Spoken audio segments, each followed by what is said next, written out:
Vale. Venga, empezamos.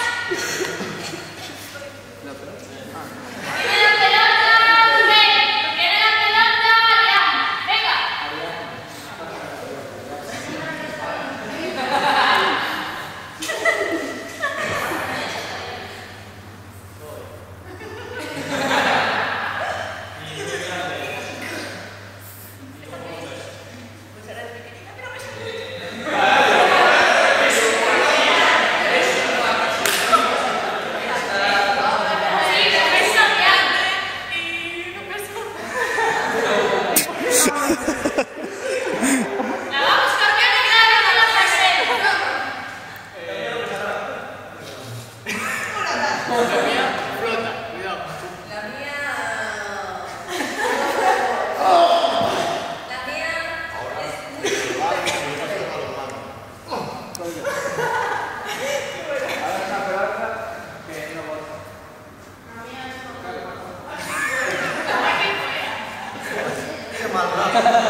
La mía.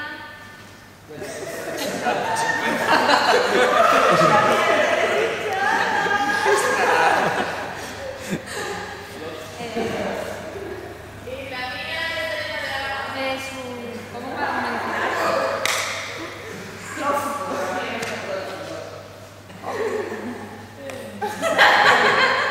Una pelota de 5.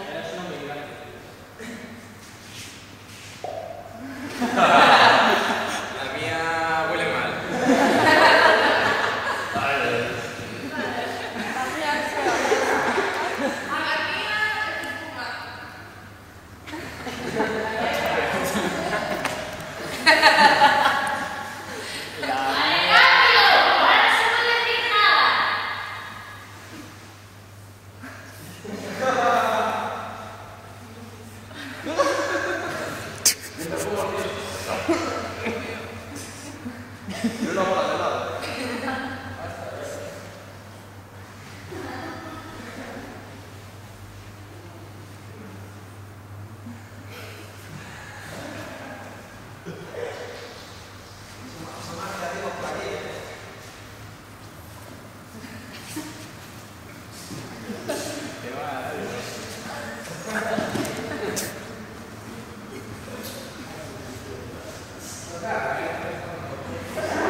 Esta tarea se llama el deportista.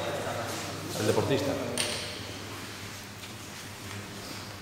Bueno, continuamos relacionando la pantomima y el mimo con el deporte y ahora pues bueno, tenemos un material que de forma individual vamos a utilizarlo por el espacio. Vamos a utilizarlo, que me toca un bate de béisbol. Por ejemplo. Pues bueno, con el material que tenía ahí, de manera individual, vais jugando con el material que tenéis.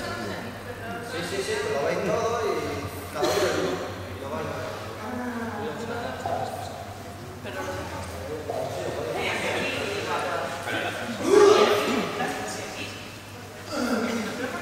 Yo no sé cómo se hace.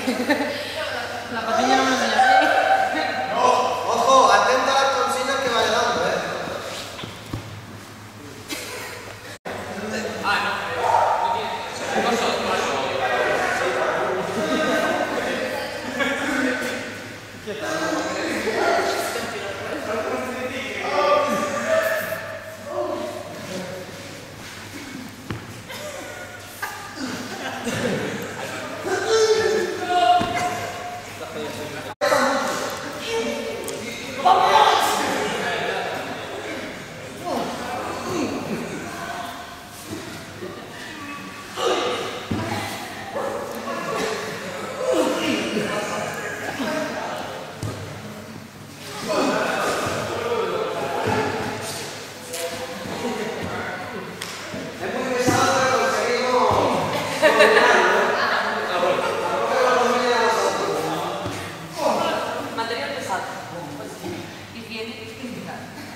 Venga, tío.